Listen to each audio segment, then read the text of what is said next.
1755, an updated version of the previous ones comes out, and it calls upon a set amount of motions for each soldier to do to load their piece safely and efficiently.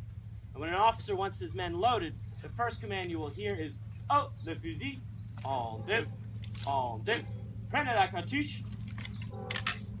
Each man bring the musket to their side, exposing the pan, taking out a cartridge, holding it at their side.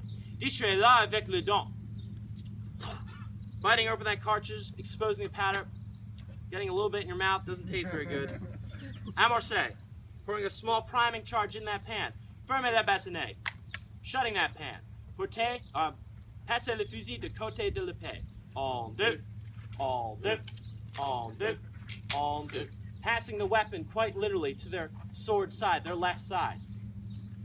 Mettez la cartouche dans le canon, or put the cartridge down the barrel. Tirez la baguette, or pull out that baguette or ramrod, shortening on their waist. Bourrez, making sure it's seated at the bottom, withdrawing that ramrod once again, shortening on their waist belt. Remettez la baguette en son lieu, returning the baguette quite literally to its place, and waiting for the next command to porter le fusil.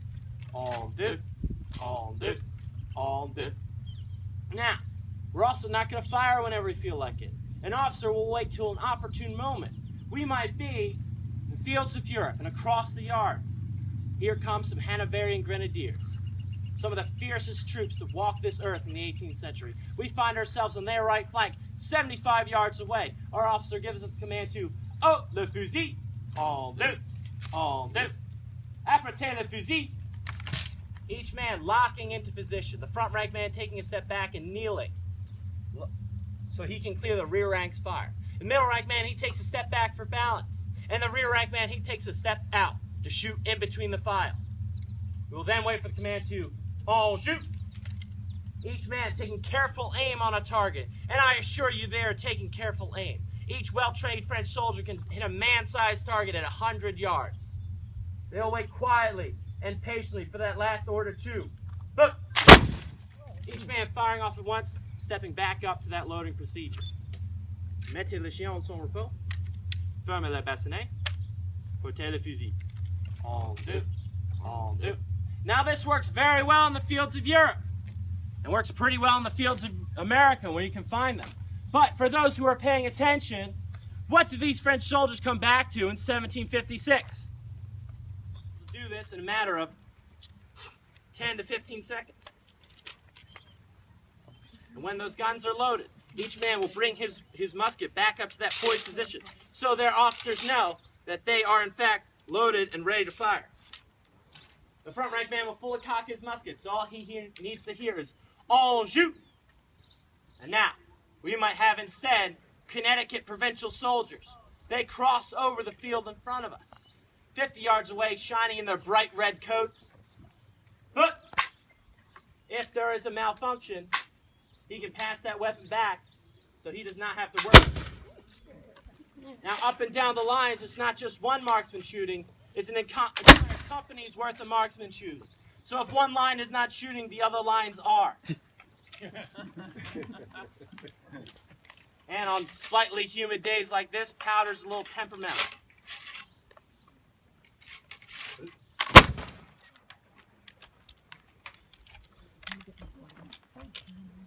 That chasseur does not need to take his eyes off the enemy. And when you have more men doing this, instead of 2 men, but 5 or 7 or 8 men, all loading from that man, his rate of fire is increased from the average 4 to 6 shots a minute to the above average 14 to 16 rounds a minute. Now the French are going to use this to great effect on July 8th, 1758. They're going to place their chasseurs up on their wall, and an army of 3,700 French soldiers is going to defeat an army of 16,000 British and American troops using this firing method. Now these French soldiers continue firing until they hear that final order to arrêter or cesser le feu. Those French soldiers will then clear their muskets and make sure they're unloaded. Now, what's better than one wall? Two walls. What's better than 2 walls? Bigger wall. Are we? 4. Somebody said it. All right. 4 walls, 4 bastions, a fort. The French army hires a man by the name of Michel Chartier de Lotbinière. Come down here, a Canadian-born engineer, to come down here and build this fortification known as Fort Carillon, Fort Vaudreuil. They need a new fort here, a Vauban-style star fort. They need a new fort because just north of here, well, there are 3 other forts. Fort Saint-Jean, Fort Saint-Frédéric, and Fort Chambly. All of them too old, too small, and poorly defendable positions.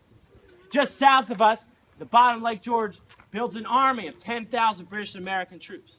They need to stop them here, because if they get on that lake, they can just bypass all those other northern forts, get up to Montreal, and the war would be over.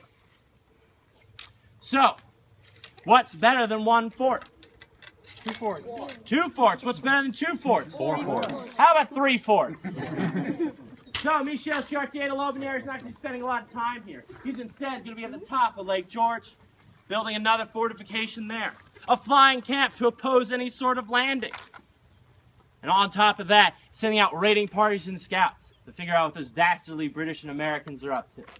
At the top of Mount Defiance, or Rattlesnake Hill as we would have called it, they're going to go over one more peak and build a blockhouse, a watchtower to watch over the lake, make sure nothing gets by. And in the center of town today, at the lowest falls in the Chute River, there was a sawmill. They're going to fortify that position as well, provide another layer of defense for the very, very crucial defenses here at Fort Carillon. They need to defend this point because this is their land. This is French territory.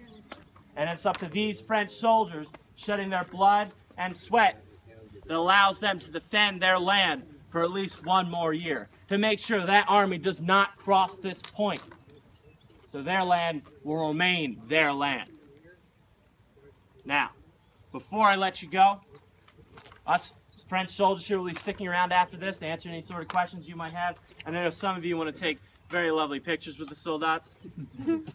But I want to let you know what's going on today. Starting at the flagpole at 11:30.